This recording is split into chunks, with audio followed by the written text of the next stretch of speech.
Bookshelf A to Z. This is like video number 4 for y'all, but it's a year and a half of my life, so do with that what you will. Time is a ceaseless march towards oblivion which none of us can comprehend or alter.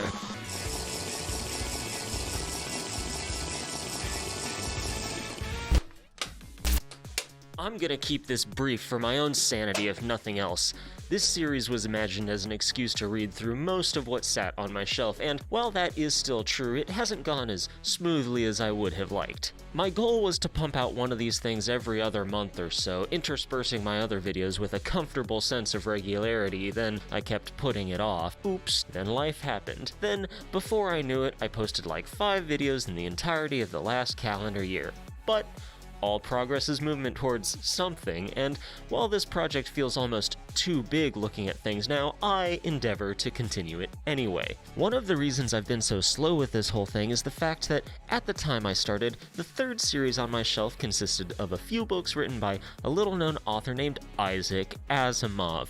Maybe you've heard of him. I think he wrote about robots or something, I'm not quite sure. All jokes aside, I didn't want to talk about Asimov's work because I am some schmuck on the internet who is somehow both over and undereducated for everything he does, and this is one of the most famous pieces of science fiction literature ever written, so there has felt a sort of discrepancy between the parties involved in this whole review thing. For fuck's sake, the first 3 Foundation books got the Hugo Award for Best All-Time Series. It's the end of literature, at least according to some old dudes who are probably dead now, so why would I want to talk about it? It doesn't help the series is over 70 years old at this point. I mean, sure, we all go and read H.P. Lovecraft, who, in their right mind, hasn't spent hours poring over the words of old Howard Phillip in the darkness, but those are purple words and purple stories with purple words helping to fill them, while Foundation attempts to do little more than be dry.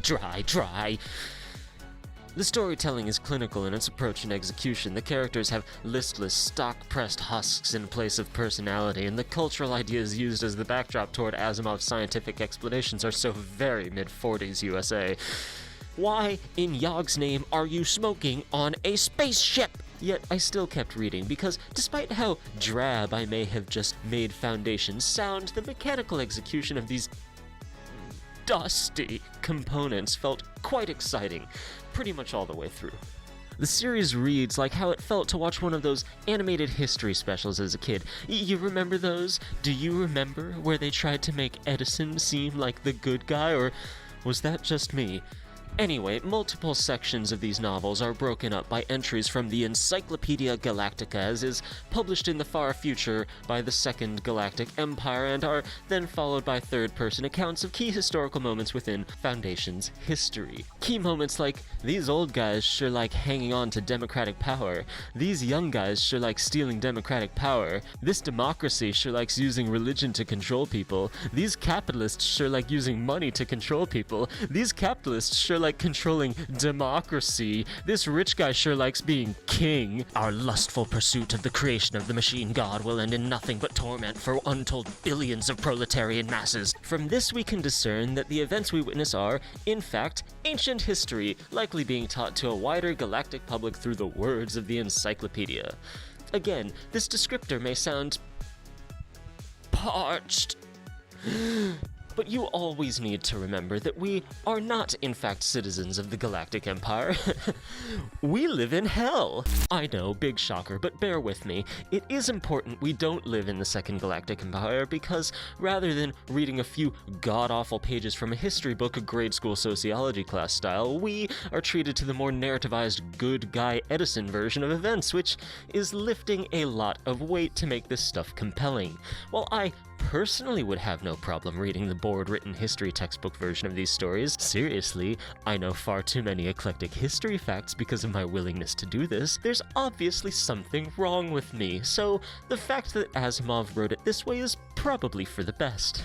Don't get me wrong, these books are still dense and thirsty for character, but they're dense in a way that is accessible to the general public. For a quick contrast, there's a decent chance you could pick up Dune and absolutely love every aspect of that series while having absolutely no idea what the fuck is going on. The Foundation novels don't do that. Rather, these feel as if they are meant to be learning tools for the ideas each narrative is based around, so they are written to be as accessible as possible despite not having many characters in the traditional sense. Again, this would be a problem for most other stories, but Asimov's apparent inability to write more than 5 stock personalities fits quite well with the story's wider theming. Future history is probabilistic after all. The movement of massive groups can be predicted, but trying to understand the individual pieces is essentially useless.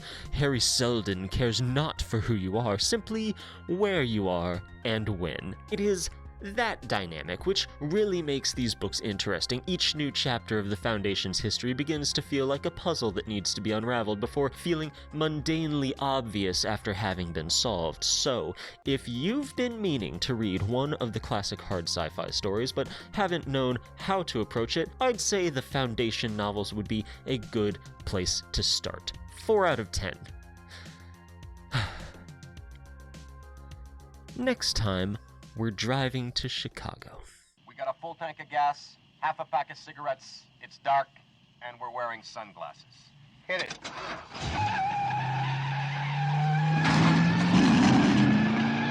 As always, it is Tuesday, I am Tuesday, and I hope you have a wonderful day. Bye!